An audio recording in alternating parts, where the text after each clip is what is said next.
Hip hip, welcome to Random Musings. Yes, we return. I say, we return. Yes, good sir, we have returned. And we are Jolly here good, to clearly not infuriate people evermore. jolly good show. But what's not a jolly good show?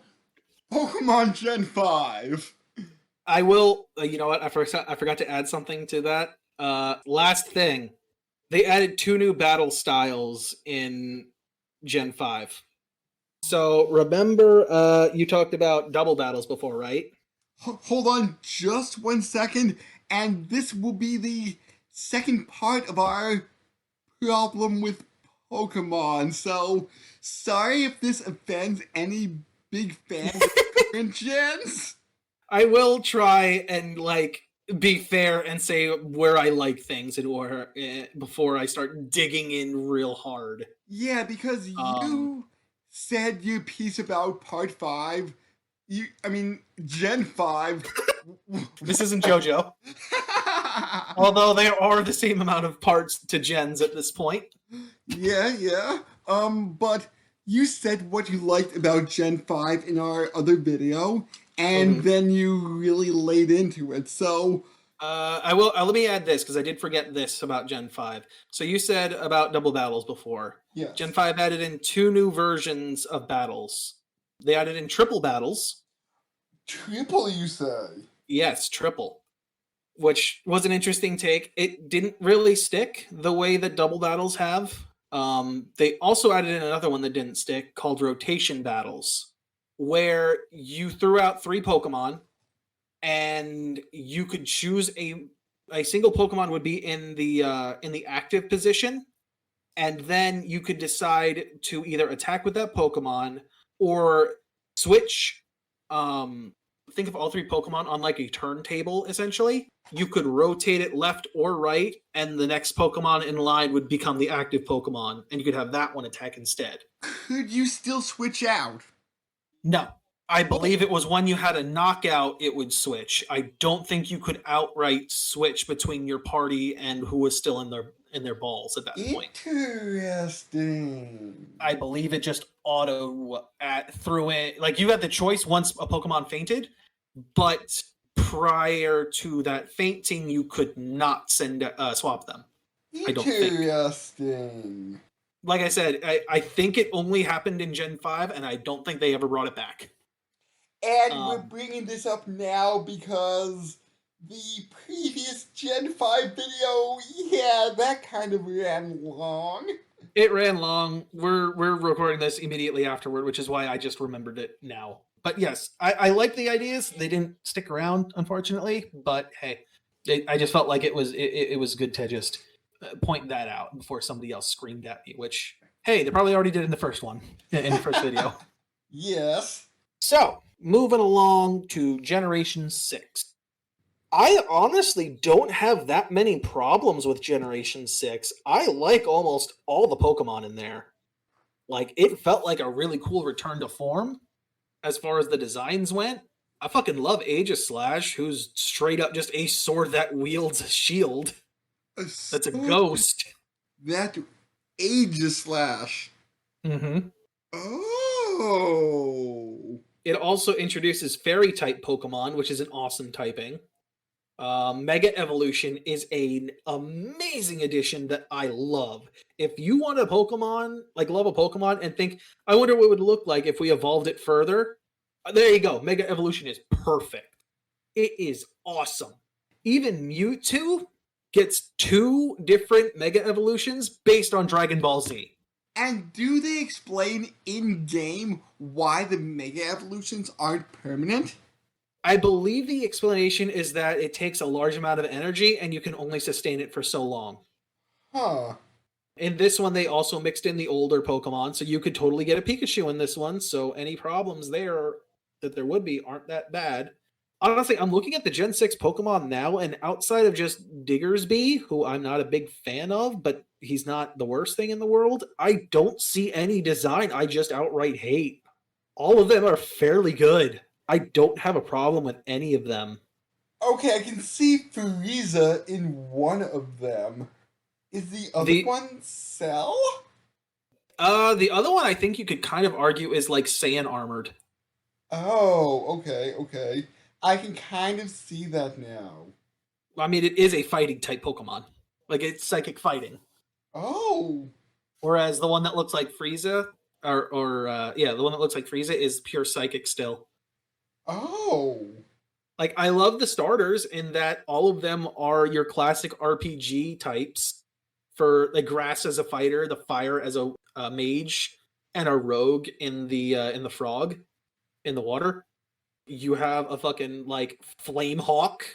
You have like a neat new butterfly Pokemon. Even if he's not great, he's still cool to look at. You'll have like a fire lion. You've got a grass flower that becomes like a bouquet.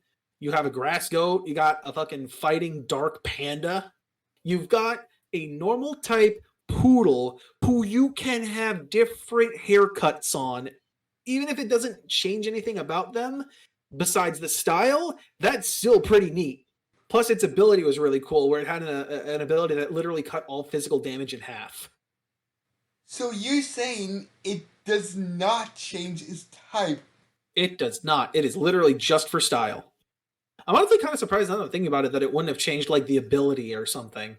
Interesting. You had like a little crazy looking psychic cat in Esper. I love that name. It's a nice pun. You know me, I love my puns. You had like a perfume and a cotton candy dog. Here was a neat one. This one they haven't done something like this since that I'm aware of. You got a Pokemon that was like a squid, right? It was Psychic Dark. And it only evolved if it hit a certain level and you flipped your DS upside down. What? Yeah. What? Ha? The idea, and at this point, I don't think any other Pokemon had this ability. The point was the ability is called Contrary, which any stat reduction or increase that Pokemon would get is reversed. So let's say you used an attack that dropped your special attack and special defense. With this Pokemon, if you used that, it would increase it instead. So what's the in-world explanation for you to flip your DS upside down? None whatsoever. There's no in-world explanation as to why you would have to do that. I think it's literally just for the theme that the Pokemon has going for it. Plus, when Inkay, it's spelled Inkay, evolves, the literal Pokemon gets bigger and flips upside down itself, and now starts walking on what used to be its skull. Oh! Like you had a barnacle Pokemon that looked awesome. You had a dragon algae, which was a dragon poison Pokemon. You have a fucking lobster called Clawitzer, where its fucking one arm is a giant ass pressurized water cannon. You got Helioptile, which is like a one of those like running lizards that you'd see in a desert. Your fossil Pokemon were literally a Tyrannosaurus and a Brachiosaurus. You got a new Eevee in Sylveon with its ribbons. You've got a masked wrestler Hawk. A masked wrestler Hawk? That sounds awesome. Look up Hawlucha. Hawlucha? Oh, yeah. It has an attack that is literally both flying and fighting at the same time. I think if I'm remembering correctly, it's called Flying Press, which it essentially is like a giant body slam from sky high. Oh my god. If I was still into Pokemon, this would be on my team. At first, I didn't like him, but he grew on me real quick. I still don't think I would use him just because I don't like the typing and the moves he has access to, but I love the design. Like, it has grown on me really hard. Like, you have the new Pikachu Pokemon, which is a hamster called Dedenne. You've got a crystal rock called Carbink, which is like a fairy rock. You've got a slug dragon. A slug dragon! And he looks adorable. Look up Sliggoo. Sliggoo. Let's look at you. That does look adorable. Look up its final form, Goodra. One click away. That one is adorable looking. That one looks slimy. I mean, he is, but he looks so cool. I love him. In this picture in Bulbapedia, its arms and its chin has like some green goo dripping Well, from it, them. it does. It's a snail. Snails drip goo, or I guess a Yeah, slug in this case. but Um, does it like use the goo in its attacks? well, yeah, it's one of its attacks that it can learn actually is called Power Whip, which is usually a grass type move, but in this case, it uses its slime to do this. Is what I've always imagined anyway. Huh. You have Clef Key, which I know some people kind of shit on as far as the design goes, but to me, like if you read the Pokedex, it's literally everything but the keys is Clef Key, and it just enjoys collecting keys. Huh. You have Trevenant, which is literally like a haunted tree, or Pumpkaboo, or sorry, not Pumpkaboo. Gorgeist is the evolution of that one. Gorgeist is like a fucking ghost siren, like a banshee.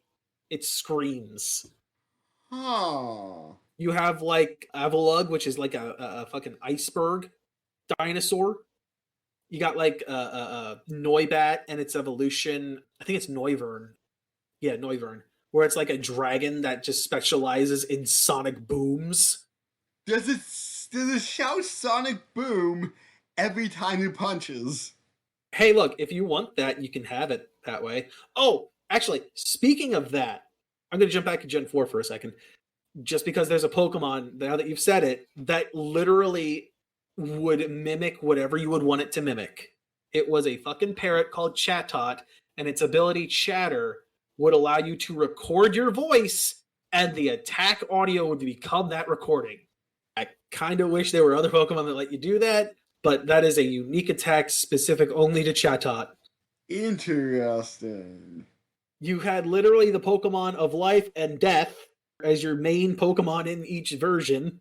You had like a cellular Pokemon in the Z Pokemon. I forget what his name is offhand. You had a few other ones. I'm blanking on what they're actually named though. I remember Hoopa, which was an interesting one. Hoopa was kind of hit and miss. I liked the smaller version. The larger version kind of put me off. It wasn't awful, but I didn't enjoy it as much because it kind of goes from really cute to like Dragon Ball Z fucking horrific monster. Dragon Ball Z horrific monster. Dragon Ball Z has awesome monsters. Let's see here. I'm trying to figure out what they were called. Let's see here. Uh So what don't you like about Gen 6, good sir? I don't care for the story. I don't care for the overarching story. It starts off great. You're new in town, you're palling around with your buddies that you just made friends with, you're battling them. It's not even like a rival thing, it's just a friendly old battle, on occasion. The one kid's like, a heavier set kid, but he's like, oh man, I like Pokemon with dance moves. Yeah, we're gonna go dancing. The one kid's like, just I want to complete the Pokedex. I'm a little nerd. And it's like, it's cool. You do you, buddy. You do you, Trevor. Pretty sure his name is Trevor. And sidetracking here, and okay, we were going to record a episode of Brands Discuss Anime about JoJo Part 5 today, so I'm just gonna bring it up when it's fresh in my mind. That one dancing when they were on the boat. Yeah, right. I forgot about that. Just randomly dancing on the boat. I'm down. I'm down with that. That's cool. That's cool. I was thinking, this came out That's of it. nowhere. All right. Yeah. Okay. I found the other one. Zygarde was the Z Pokemon who's just like a bunch of cells, like a cell Pokemon. Hoopa is the one that I was thinking of before. Deontay's like a weird Carbink that they say is like a mutation in what that Pokemon should be, and it looks neat. And then you got like Volcanion, which I'm hit or miss on. It's all right. I don't mind it. But that's not even talking about the Mega Evolutions, which all look sick. I love them. Even like some of them add typings. They were always cool, and I loved every second of seeing them. Heck, they even expanded upon some of them later on too. Anyway, I mean, who doesn't want to make a Charizard, Blastoise, or Venusaur? Yeah. How about a Mega Beedrill? How's that rock you? Mega Beedrill. He looks pretty good. Let's check this out. Mega Beedrill looks pretty sick. I probably looked at all of them when the Mega Evolutions first came out.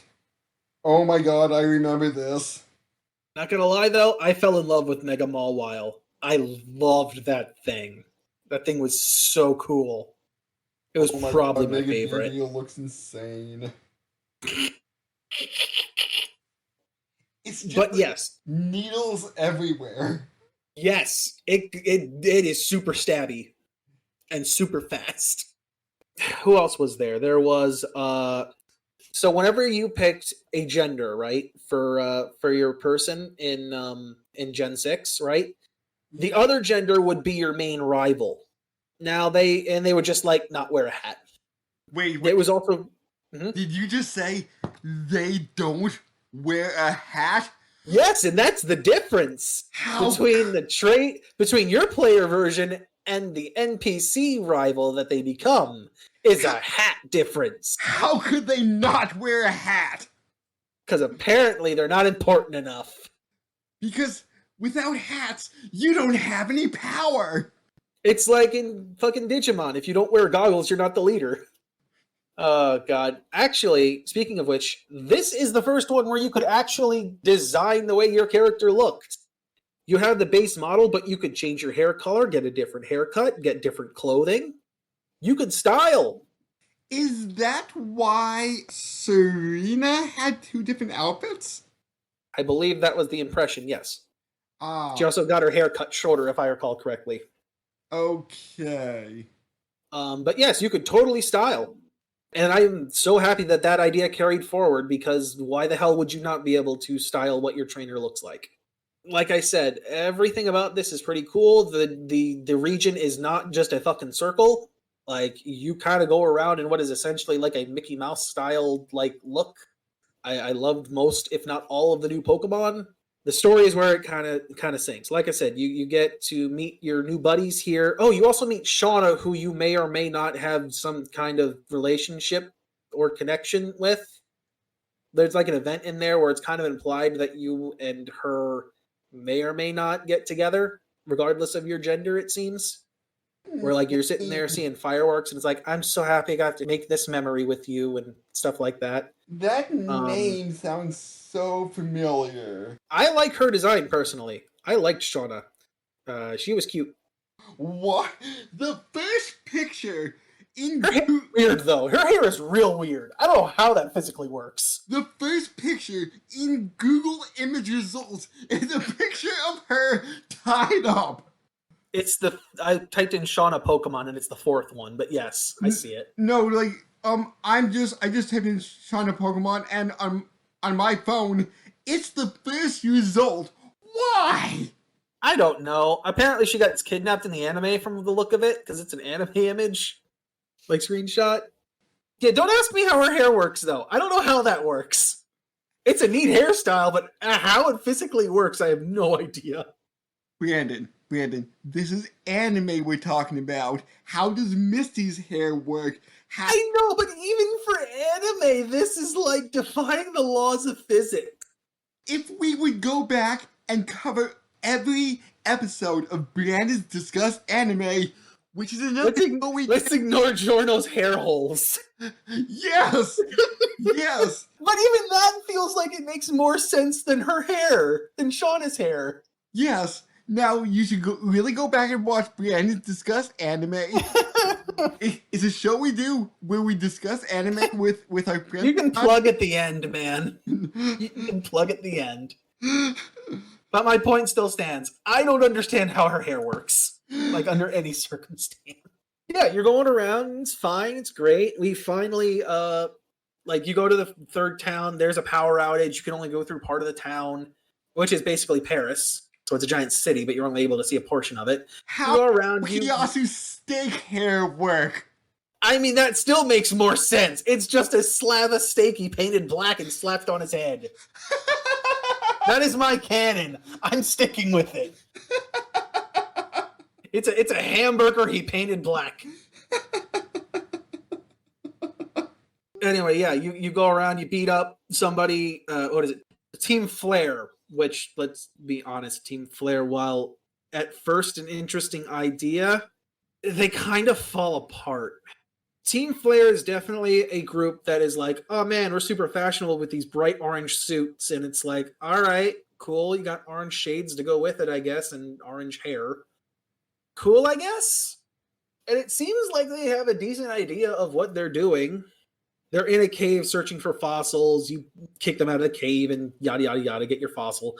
They end up going and like siphoning energy from the what is it? The fuck, I'm blanking on what they're called. But the place that makes electricity. Power plant? That's it. I couldn't think of the word. Thank you. Yes, they're siphoning the electricity from the power plant, which you kick them out. Suddenly, the Paris now has Paris, aka Lumio City, now has electricity back, so you can explore the entire city now. Your battle also takes place in what is essentially the Eiffel Tower, so yeah, there's that. You end up going to what is essentially, as far as we're aware, canonically the only Pokeball factory in existence, where they're stealing Pokeballs. Wait, what? The only Pokeball factory is in France? As far as the games are concerned, yes, because there's never any mention of another Pokeball factory anywhere or in any other game. So this one factory makes all the Pokeballs in the world. Do you find out how Pokeballs work? Like, how it converts a Pokemon into, like, red energy? Kid, you want explanations? Guys, Pokemon, we don't do explanations. It's magic. It is essentially magic. What do you think this is, King Crimson? What do you think this is, Nier, where there's an explanation for just about everything? Oh my god. And I do have a theory on Nier that I'll say once we get back into it. All right, let me see here. Where was I at? Right, so you kick him out of the Pokeball factory. You get yourself a Master Ball because, you know, apparently the president of the Pokeball factory is like, yeah, here you go, 10-year-old child. You deserve this. Most powerful Pokeball in the world. Just don't use it on me. Oh, God. Could you absorb humans? I don't know, I'm guessing. But yeah, you go through all that fun stuff. Turns out the one guy you've been talking to before, the guy that's like friends with the professor, Sycamore in this case. So I like Professor Sycamore. He's neat. Lysander is his name. The guy who's got this really big bushy mane who looks like a lion is in fact the evil organization's boss, and their evil organization headquarters is hidden beneath, well, I guess I should say their first base is hidden beneath the Lysander Cafe in Lumio City. Oh my god. And Lysander apparently wants to literally eradicate the world because there's evil in it. By being evil. He wants to eradicate all evil by being evil. The hypocrisy. I'm still surprised that the later gens have here. Let me clear this up a little bit, because it's not just get rid of all evil by being evil. It's that, like, he looks at it as there is a finite amount of resources in the world, and people in Pokemon just keep expanding, and the strong keep taking from the weak. So the only thing he can think of is to cull the herd, essentially. Oh, so he's Kamen Rider Baron.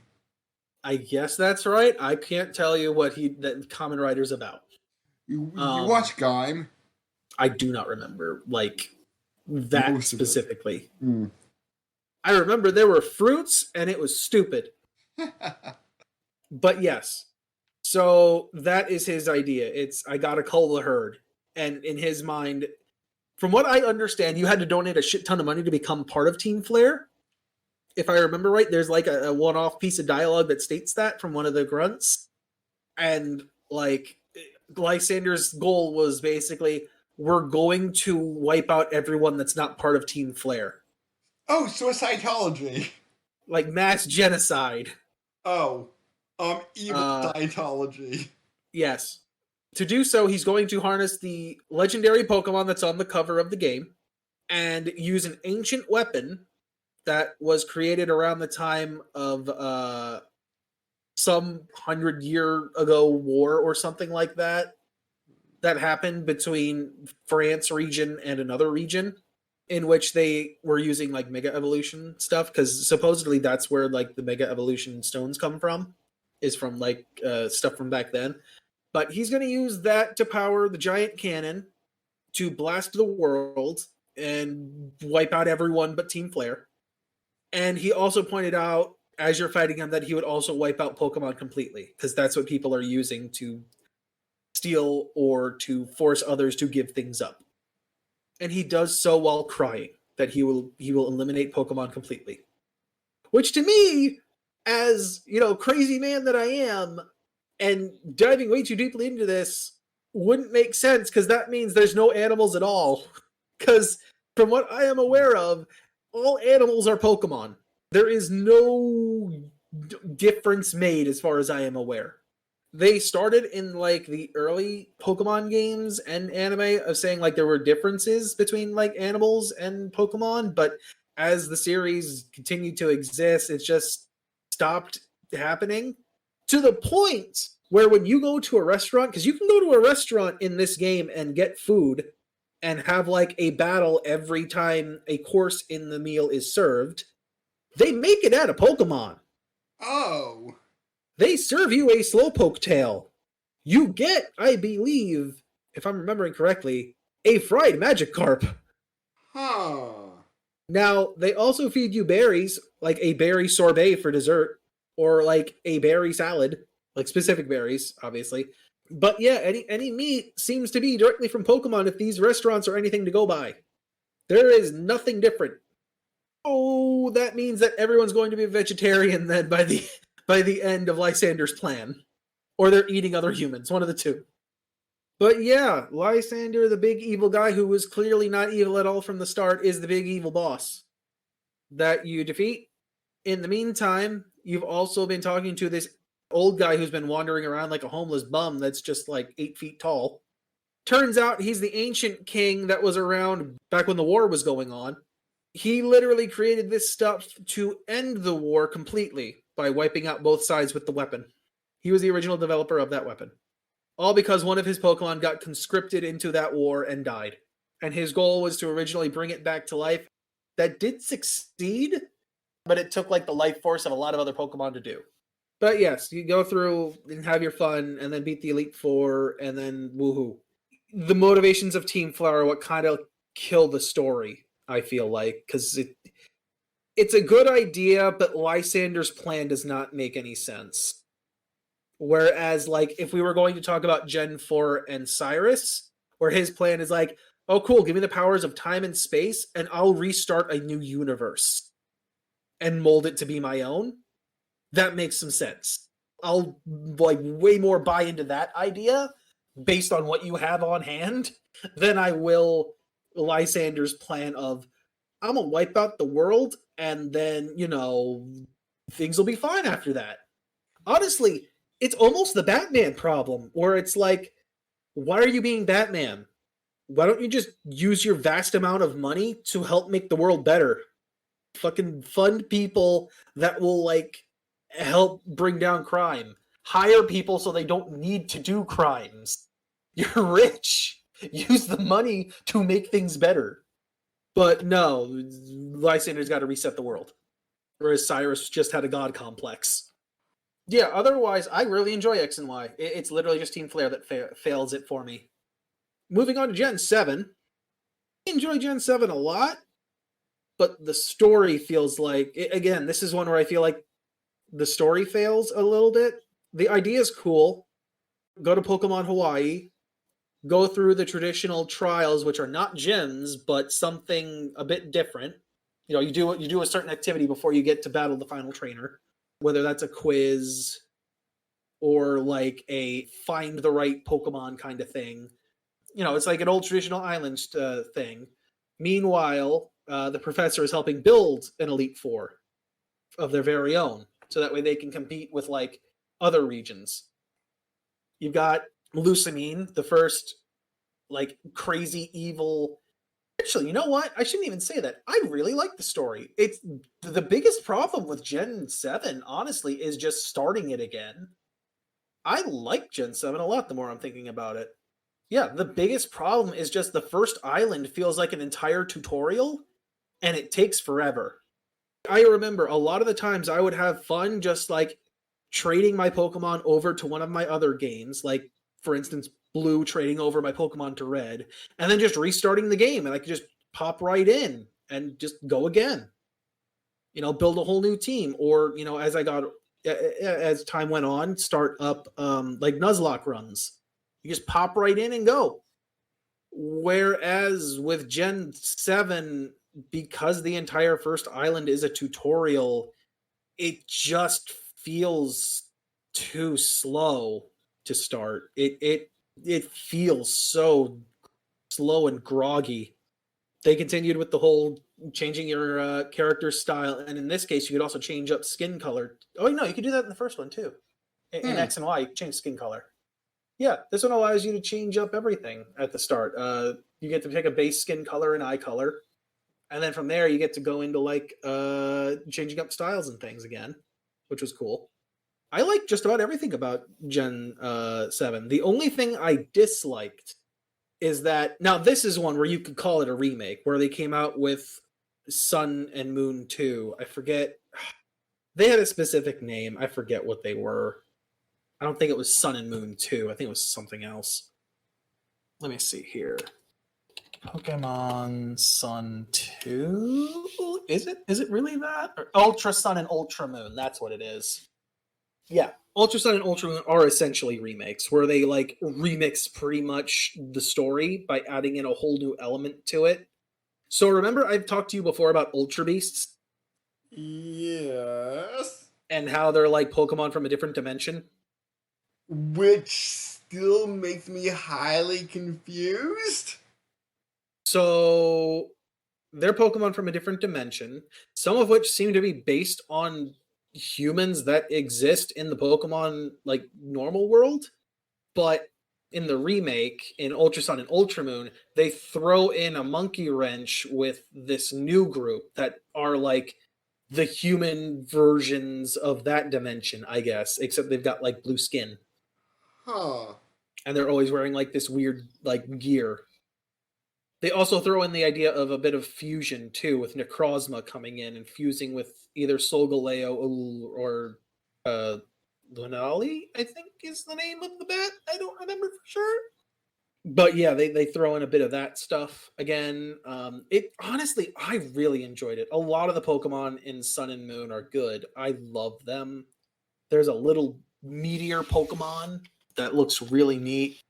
Let me go ahead and just pull up an image so that way I can just like look through what there is. Oh, that's right. We get fucking. So, you liked Masked Wrestler, Hawk, Yes. right? Look up Incineroar, and you'll have a Masked Wrestler Tiger. Well, I shouldn't say Masked Wrestler, but a Wrestler Tiger. I do like the flaming belt. You also get Decidueye, which is basically Robin Hood Owl. I believe it's Primarina is the final one, which is like Idle Seal, I guess. You also get Rockruff, who evolves into like a regular rock-styled wolf or a werewolf. You get Toucannon, who literally shoots out things from its beak like a gun. Hmm. You get like a little what are those things called? Mongoose. Like a little mongoose called Gumshoe, who looks like a fucking detective. Got like a Vikavolt, which is an electric beetle that looks like a freaking Digimon almost. Oh god, you got like a Salazzle who looks like a sexy lizard, or you got a lot of good ones in here. I like a lot of these in the Gen 6 Pokemon. Actually, yeah, here, let me pop this just to give you an example. So I'm going to give you a picture of Lucamine. Okay. Okay. So let me open this on the side here. So here's a picture of Lucamine. I'm sure I've sent something like this to you before. And then let me send you a picture of. Oh, actually, perfect. Here, somebody's done it for me. This works perfect. There you go. You see how like some of the Ultra Beasts, I forget what this one's name is, but how they can look identical, like similar to the humans.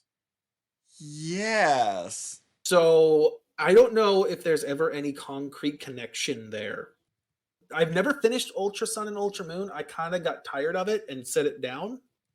I do want to go back and finish them, but there is a very interesting distinction where these Ultra Beasts seems like at least some of them are copying looks of pre-existing humans in the original world. I will say one of the interesting bits, and again, I haven't finished Ultra Sun or Ultra Moon. I don't know if this is different here, but in the original Sun and Moon, after the events, I believe Lucamine is still somewhat poisoned from her encounter with an Ultra Beast, and her daughter Lily, and I don't remember if Gladdy and her son goes with them, but they go off to Kanto to see if they can look for a way to help her recover. To which I was hoping for like a return to Kanto where we could see them again and like, I don't know, go alongside them in a new adventure in Kanto. Like that would be interesting. Never happened. My biggest problem with Gen 7 is definitely the fact that it's hard to restart this game. It's very hard to get back into it. All right, now on to the final generation, and hopefully I can make this quick. Now, I'm looking at Generation 8's list of Pokemon just for like reference. There are a lot less terrible in here, but a lot more mediocre, I think. Go ahead and look up Mr. Rhyme for me. Is that spelled R-I-M-E? Is that like a rapping Mr. Mime? Oh, you'll see. Why did you bring this evil upon me? You see my point? There are some bad ones. That's probably one of the worst looking ones. Why did He also apparently tap dances. Why did you bring this evil upon me? Because you deserve it. Why?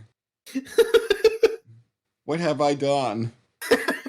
What have I done to deserve Mr. Rhyme? Here, let me make it better. Look up Corviknight. Corviknight. Okay. Apology accepted. Do you like an armored crow? Apology accepted. That looks awful. See, like, there are some real winners in this. There are some real losers. Yeah. A lot less real losers than there are winners, though. Like, this is what I feel is the opposite of Gen 5, where it's like, most of these are pretty damn cool, or just okay. There's very few losers. Gen 5, I feel, is the reverse, with a shit ton of losers, a few that are okay, and only a handful of really good winners. How about Inteleon, aka Pokemon 007? Inteleon. I could see... What is Gigamax? Yeah, I don't know if I like the Gigantamax version, because he's kind of just on a water spout firing a sniper. Yeah. Oh, that's right. Hold on. Gen 7. I forgot to mention this. So, Gen 7 also had a mechanic called Z moves, where literally you do a pose along with your Pokemon, and their move gets powered up to be like a super version of either their element or a status knockdown. I liked Z moves. I would have loved to have seen Z moves in combination with Mega Evolution. Never happened. Moving on. Gigantamax and Dynamax.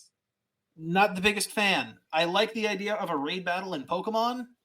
I don't feel like just making the Pokemon bigger works. I'm a bit more accepting of Gigantamax, but there are a few of those that just feel like they don't change enough. Inteleon's a decent example, I think, where there's not enough of a change to make me think it's good. Centiskorch is also that way, where there's not as much of a change to the design to make me think it's good.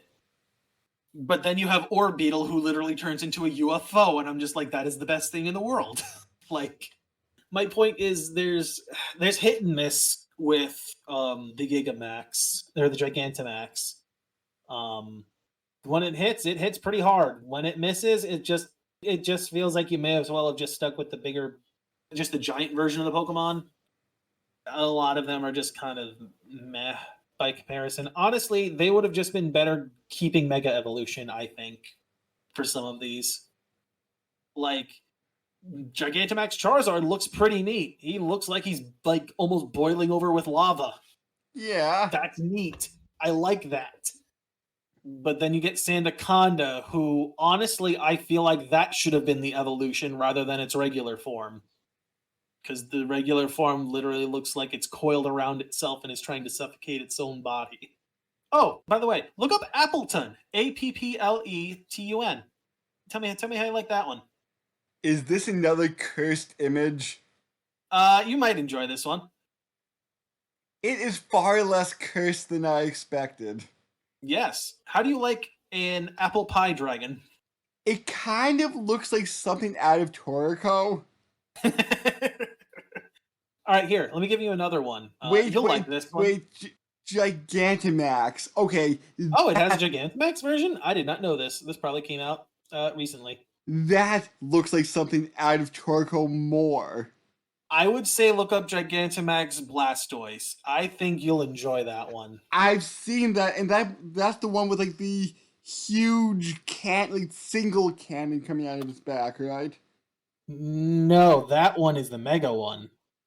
Gigantamax literally looks like the shell is a fortress with tons of cannons. Oh. It literally looks like a fortress. It looks sweet. Oh. Oh my god. What was the Gigantamax we just Appleton? I don't like this one. Mostly because it feels like that should just be the pre-evolution. Applin. Applin. Applin? Yes. That feels like the most that one feels like it makes more sense as the Gigantamax version. It looks like it would make sense. Okay. Whereas our Gigantamax Appleton does not make sense. Okay. Actually, here, who did this? Because this looks neat. This looks cool. Who is this? Who did this? Pinterest. It's on Pinterest. Who is it? I don't know who did this. Who did this? Oh, Soul Silver Art. Okay, so shout out to this guy, Soul Silver Art on Pinterest. His version of a Gigantamax Appleton makes so much more sense than the one that is accurate. Here, take a look at this. Long ass URL, but hopefully it will work better. Actually, that makes more sense to me. Actually, I like the Appleton one before that I commented on. The one that's just like like a little dragon and an apple? Yeah. I don't think it makes as much sense, though, going from an apple pie dragon to that. It makes more sense if it's Applin that becomes that. Because Applin's still just like the dragon worm in the egg. Or the dragon worm in the apple, I mean. Applin? Applein? Lin. Applin. So Applin more. Yes. It looks more like that one to me. Like, that makes sense as the Gigantamax for it.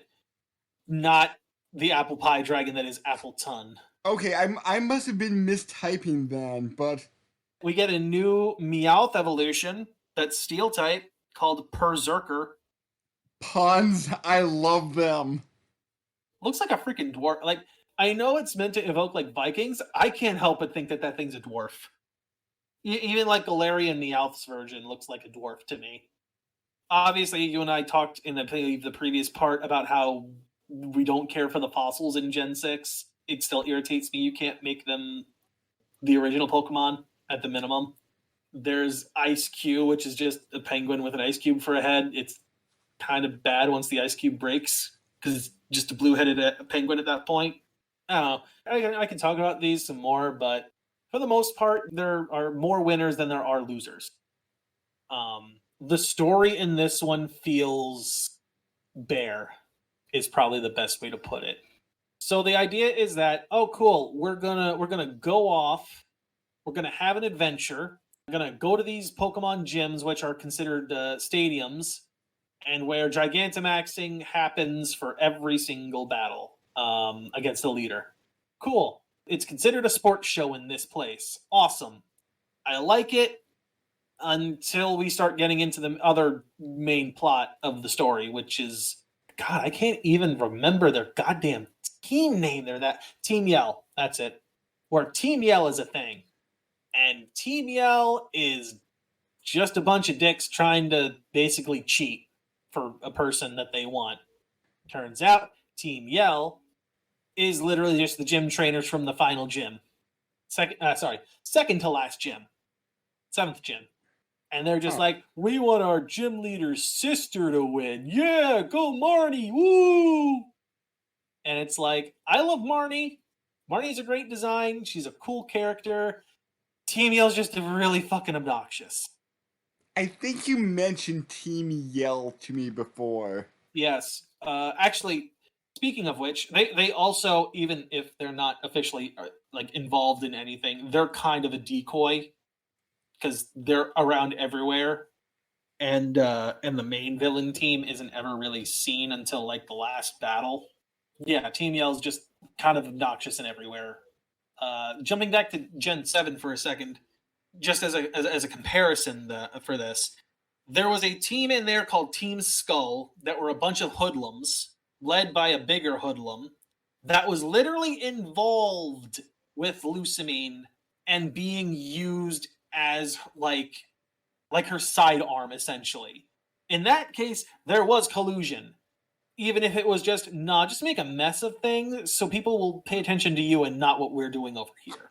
So what I'm taking away from this is you find much less to complain about in 6, 7, and 8 than in 5.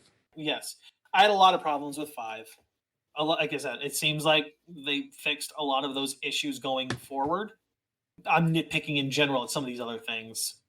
A lot of it also comes down to like story or mechanics in some way. Like each one has its own unique problem I have an issue with. It's just there was a lot more of them in Gen 5. In Gen 8, it definitely seemed like the way they were showing it off at one point that the entire thing was going to be like an open world setup where you could just run out into a group of grass and just all of a sudden you get a Pokemon attack and you can freely control your camera. You're not, locked to a top-down perspective. Turns out that's only one section of the game, and everywhere else you're stuck in that locked top-down position. Oh. So yeah, that was fun for like all of the what? I mean, the area is a large area. Think of it like a safari zone, essentially. That tends to like grow as you level, I think. And where you can find your raid battles. But for the most part, it just kind of feels like a letdown like before that. Oh, actually, here, look up this one. You'll enjoy this one. Look up Cramorant. Cramerant. I'm sorry, I just glanced at this one now and I'm like, oh, you'll like this. Maybe? It looks a bit derpy. It does, and it is. But if you see some of the different versions of it, there's one where it's eating one of the fish Pokemon from Gen 5. Or not Gen 5, from Gen 8. And then there's a version where it's eating a Pikachu. I just scroll down. Oh, God. And then it's literally... Is the Pikachu permanently lodged in his mouth? No. Its ability is when it's hit, it throws up that Pokemon. Like you gave it a gut punch. And that Pokemon launches at the opponent. So there's a Pikachu that just runs away then. Pretty much. And then, as the battle goes on, Cramorant will find another one. Huh. It's not very good at its job. Huh. Interesting thing, though, is like, I believe when it throws that Pikachu up, I think it does electric damage, and there's a chance, if not a guarantee, that the Pokemon gets paralyzed. Mechanically, it's a... In a real-world setting, could you catch the Pikachu that it throws up? I don't know. That Pikachu might be trying to electrocute you when it does. Oh. Due to the shock of being eaten. Huh. Yeah. Gen 5 8's team is what throws out the biggest problem. I think is the story in this one, where like I said, you're dealing with Team Yell all the way up until you're not, and Team Yell has nothing, like literally nothing, as far as I am aware, to do with the main evil villain, who in fact is the guy that like sponsors the tournament, like the big old sport fest with Pokemon that's going on. Oh. Turns out he's like, oh man, the world is running out of power. We keep burning shit. It's bad. We're going to use this Pokemon and try to get infinite energy out of it. And then said Pokemon is not happy about that. It's not good because by the time you get there, it's barely like an evil team that you're even fighting. I think you fight at most like maybe 4 of the so-called evil team, which is an entire corporation and should be way more big. Like, let me just double check that I'm getting all of this correct. Da, da, da, da, da. Yeah, here we go. Story. Yada, yada, yada. Embark on a journey across the yada, yada, yada. Continues, insists Sonia. Also, second professor. Actually, she's not a professor at the start, but Sonia becomes the new professor of the region, and goddamn do I love Sonia. She is a cool professor. Wait. She's like researching the ancient myths of the region. Hold on. Professor Sonia. Mm-hmm. Where the hell is the plant in Sonia? I believe that her last name is Willow. Oh, okay. Because it's her grandma that passes on the professor name, like the professorness to her. Okay, because all professors are named after plants, and I don't know what the hell a Sonia is. Oh, here we go. Yeah, I'm right. So Chairman Rose, who is the guy that's running the basically the thing, is like, we need unlimited energy. So he releases a Pokemon called Eternatus, which is a Pokemon who, in ancient legend, brings about what is called the Darkest Day, and he wants to use it to give Galar unlimited energy. Okay. And it goes horribly wrong because it can't be contained. Of course. It's so bad because it's not even like here's the thing, shit goes wrong throughout the game. Like at one point, what is it? You get Gigantamax Pokemon going all like insane, and your like region champion Leon, who's your rival's older brother, takes care of business without you. So it's like, well, why am I even here? And then there's like a big explosion before you go and deal with the chairman. And Leon is like, oh, I'll go take care of it. You guys just keep going on your journey. And he runs off. And it's like, motherfucker, shit's going on without me. I feel like I should be there. But no, everything basically gets done for you until Eternatus breaks out. And it's like, what the? Come on, man. I should have been there seeing these events, and you're not letting me. Game. Why? Oh, and then there's the post game. Oh, these assholes. What? Okay. We were talking about crazy hair in Gen 6, right? And anime in general.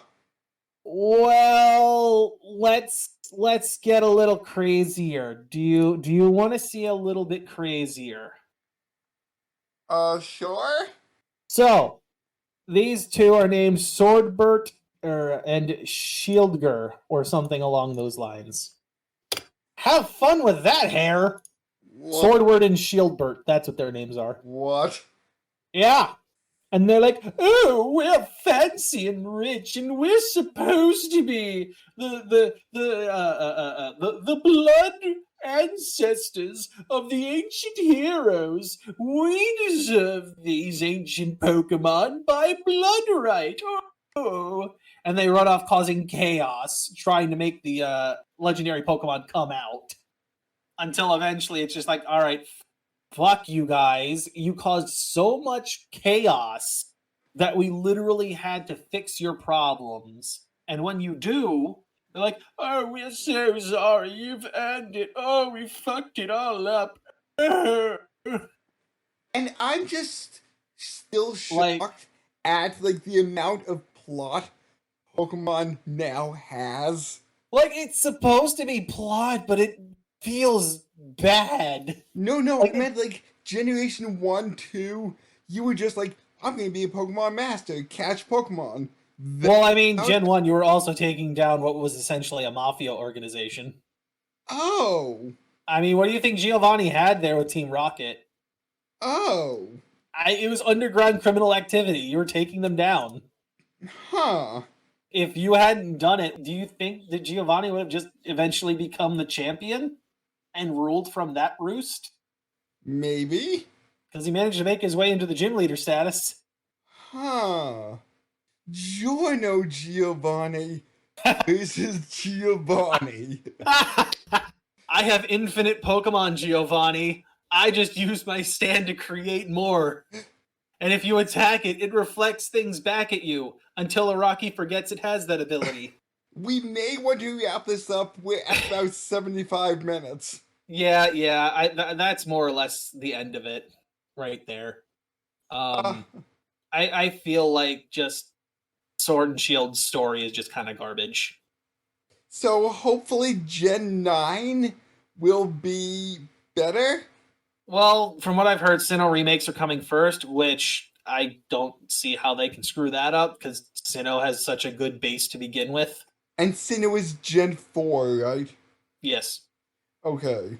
So if everything is as accurate as I've heard, that will come first before a Gen 9, and I am down for a Sinnoh remake. I've been waiting on it for a while.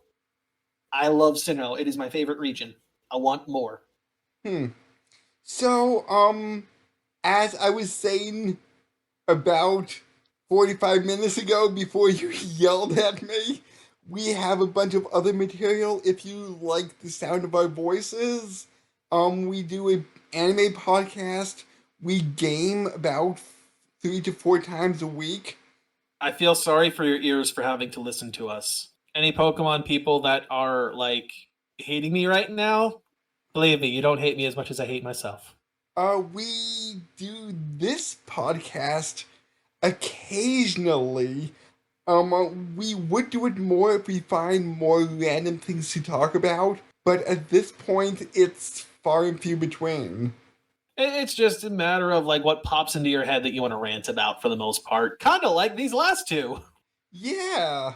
We'll do something less ranty next time. Probably. Like random food, or I do have a JoJo based idea that I have. I mean, is it? I forget. Is it part 2 of the JoJo one we did prior? Maybe now that we've seen, now that I've seen parts 4 and 5.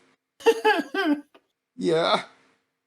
So check us out to that. Like, comment, subscribe. We would love some input from you. And I ring the guess dingly-doo. I'm sorry. I said ring the dingly-doo down below to get updates on whether or not we do shit. Yep. And I guess that's it from us. So catch you later. Bye.